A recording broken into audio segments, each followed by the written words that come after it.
I'm having fun with the auto framing option. Oh my god, you can see my plushie here. Hi! I kinda stopped uploading for a year. A lot has happened, obviously. It just didn't feel right to upload casually. I'm talking as if like I have like millions of followers and everybody was worried about me. I took a hiatus. I came back with, you know, reputation. What I've been doing for the past year book-wise, I am not as an active reader as I was before. Previous year I wasn't going to university, so I had a lot of free time and I was like reading 15 books a month. I'm not doing that anymore, but I have picked up a habit of listening to audiobooks, which I'm gonna recommend to you in this video. I think last year it was around this time that I purchased Babel, whatever the fuck you want to call it. I actually DNF'd this. It was just too much and I couldn't look at it. It was too much. And I didn't finish it. And I picked it up like 2 weeks ago. I started listening to the audiobook and just having the physical copy in front of me and being like, yes, I'm reading that fast. I have a lot to say about Babel. I started writing my reviews, but I think that feels really formal. I don't feel comfortable. So we're back to the video format. So Mary, An Awakening of Terror, I listened to the audiobook version of this. The audiobook version was really good. I feel like it added a lot to the reading experience. I feel like it was atmospheric and it kind of really added to the horror elements. Like I was kind of scared at some point. You couldn't tell that it was like the same person talking, and I really liked that. The story follows a middle-aged woman who goes back into her old town to take care of her aunt, and a lot goes on. You have like all the horror elements that are popular in this book. We have haunted dolls, we have scary hospital basement, we have cults, we have serial killers, we have abusive aunts, we have a lot. And we have an unreliable narrator. And though it tries to do a good job of executing them all, I feel like it kind of like gets overwhelming after a while. It's like, especially towards the end, like everything is happening. I enjoyed the book. I read it in like a few days. It was like, a metaphor for menopause and how medical system treats women. And then you had like cults, and you had serial killers, and you had reincarnation, and you had ghosts, and you had like read a lot. It was overwhelming. And though I liked the book, and I think that if it was like a little bit longer, might have felt like more complete. This is the first time I'm saying that about a book. I'm constantly like complaining about a book being too long, but I feel like when you introduce so many plot points, you kind of need to resolve them all like on their own. I don't know. It was a lot. I gave that one 3.5 stars. So the next book is Natural Beauty by Ling Huang. I hope I'm pronouncing that right. So basically the book tackles, beauty standards and how capitalism brainwashes women that they need this product, and that product to, feel pretty.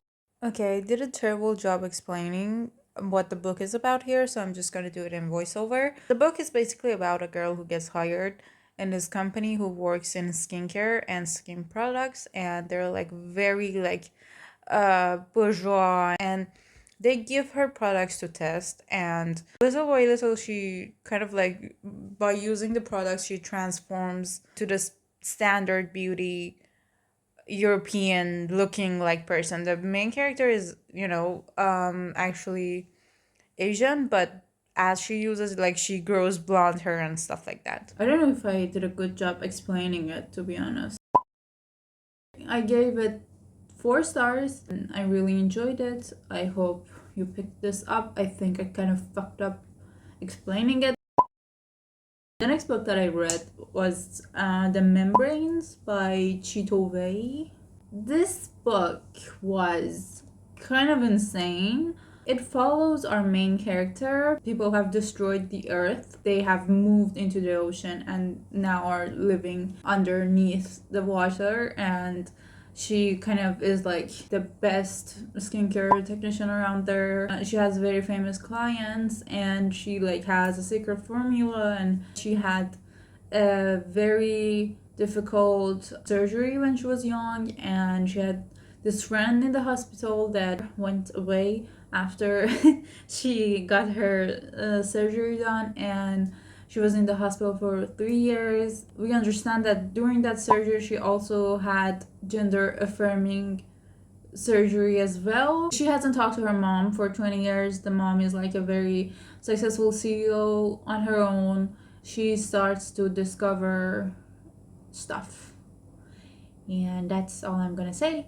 I really need you to read this because the plot twist kind of like blew my mind. I needed to stare at a blank wall after I finished this one.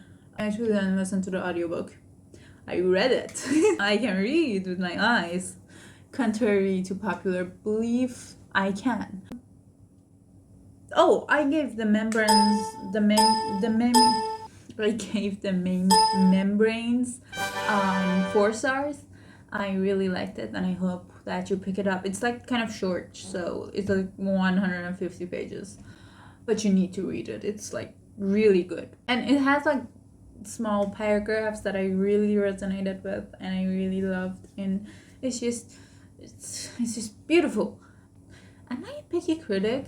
I feel like I'm not. I feel like I just don't give out 5 stars, but like anything that I enjoy is like at least 3.5 stars or above. I rarely give like 2 stars, and if I do, it's like a very trashy book.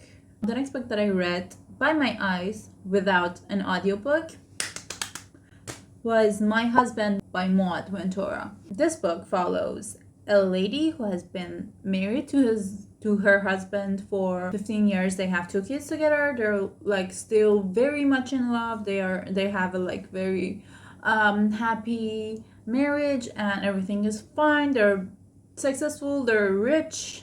She is a translator who also works in school. He's like a fucking finance bro. I don't give a shit what the fuck he does, you know. We follow her through 1 week, and we can see how she's in this constant mental loop that her husband is gonna leave her, doesn't love him anymore, love her anymore, just because like, you know, his tone was off or he didn't like call her.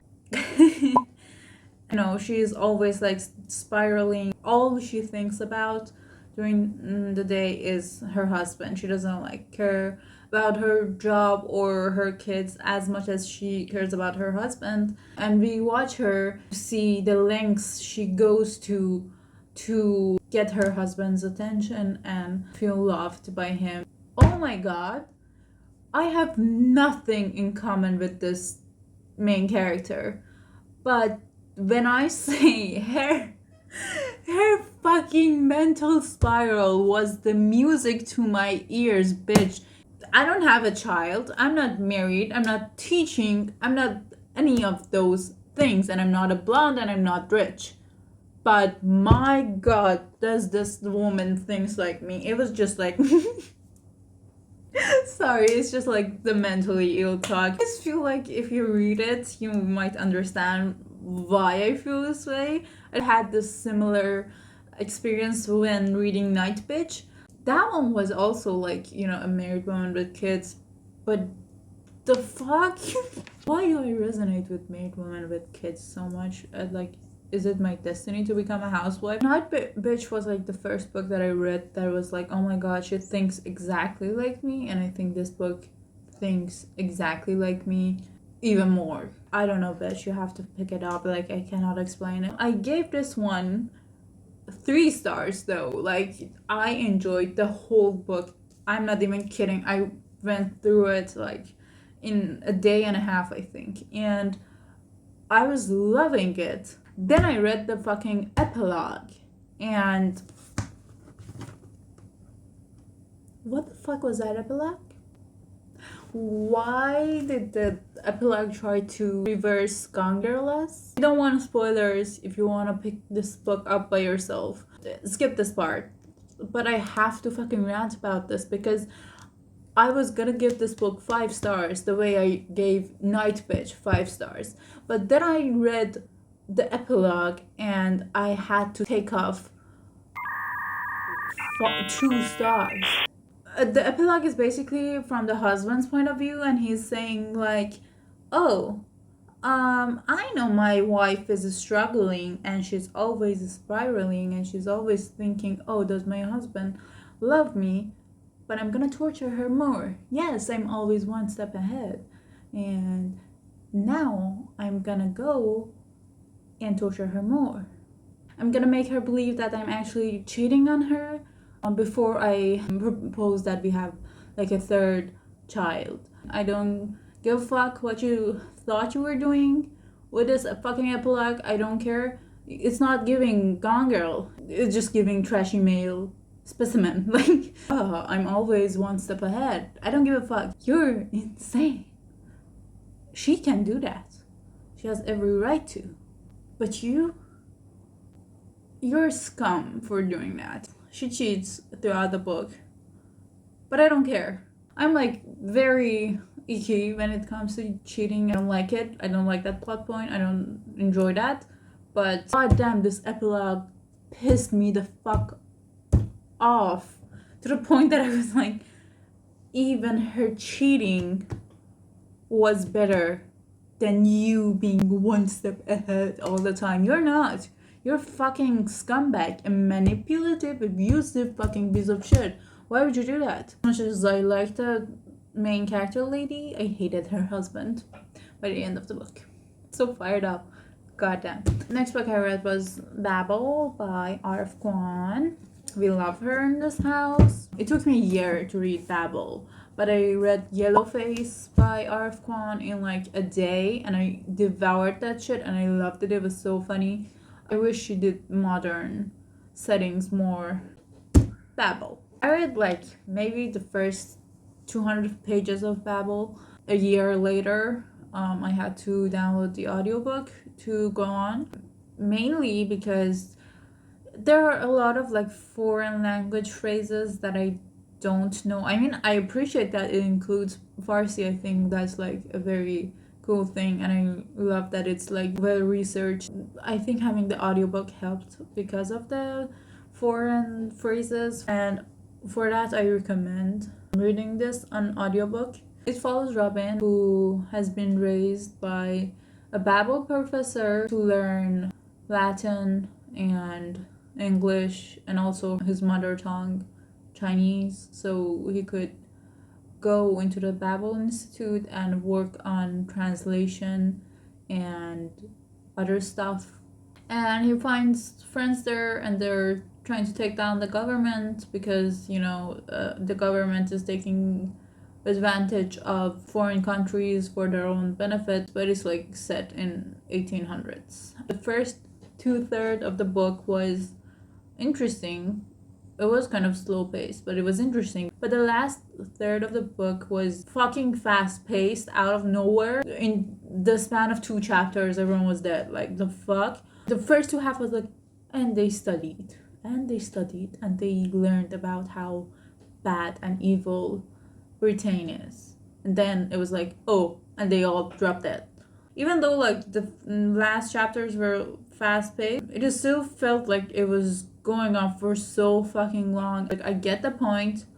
Okay, you're on spoilers, you're on strike. Good for you, but like wrap it up. Oh my god. And I'm not saying that they shouldn't have like came to the conclusion. I'm just saying that they should have come to the conclusion a little bit faster, because they were like trying to hammer on the point for like the last 10 chapters. And I was like, I get it. Please, either kill yourself, spoilers, or move on. I still gave it a 4 stars. I feel like it's very well researched and it deserves the hype that it was getting. But also, did not have to be this long. Really didn't. The next book, I actually DNF'd this book because I'll get into it, but it's How to Sell a Haunted House by Grady Hendrix. I read another book by Grady Hendrix called Horrorstör, and it was like an IKEA knockoff thingy, and it had a like interesting format. Like it had an employee catalog, like what are those called? Instruction catalog, whatever, for the employees at the first of every chapter, and they got more unhinged as the story went on. I really wish I had a physical copy of that book. I listened to the audio version and that didn't help because it has a lot of interesting visuals. So if you're gonna read that one, which I recommend, get a physical version. How to Sell a Haunted House. The story basically follows a sister and a brother after the death of their parents, and they're trying to sell this house which they discover is haunted. The book is fine, the premise is fine, everything is good, great. It's just that it did not have to be 400 pages. I was like 60% through the book, but I had to like DNF it. It was not ending and it was so repetitive. Like it wasn't boring at all, you know? It's a very fast-paced, interesting book, but everything that was happening was already happening for the last like 10 chapters. Oh, the house is haunted. Oh, they're trying to hurt me. And that goes on for like forever. I really tried. I was like putting my heart and soul into listening to this to the end, but I couldn't, and I had to put it down. It was like causing me physical pain to hit play on it. I'm gonna recommend a few audiobooks that I've read. American Psycho. Believe it or not, I think the audiobook might help because Patrick Bateman, he is insane and he goes on tangents about albums and buttons and suits for like a whole chapter. And having someone read it for you might be like more enjoyable. And the narrator actually does a great job. I think their voice is actually similar to Christian Bale's voice, which helps. But also they like really nailed the unhinged narrator. They sound fucking unhinged and I love it. It's great. The book itself is not great though. Like it's too much. I gave it 3.5 stars. Like I understand why it's a classic. It's just too much. The other audiobook that I recommend is The Weight of Blood by Tiffany D. Jackson, about a incident that happened in a town a few years ago, and there's like a podcast investigating it, and it's multicast, and I feel like the audiobook version really like adds to the story, and it's just like takes it to another level. Okay, so that's all. I have to sneeze. My attention span has been ruined, therefore I have resorted to audiobooks, so trust when I say an audiobook is good. I'm listening to Interview with the Vampire, which turns out to be more racist than I had expected. So I had to like stop. Put down your recommendations in the comments below. Hit like and subscribe. Whatever the fuck this YouTubers say. I don't know.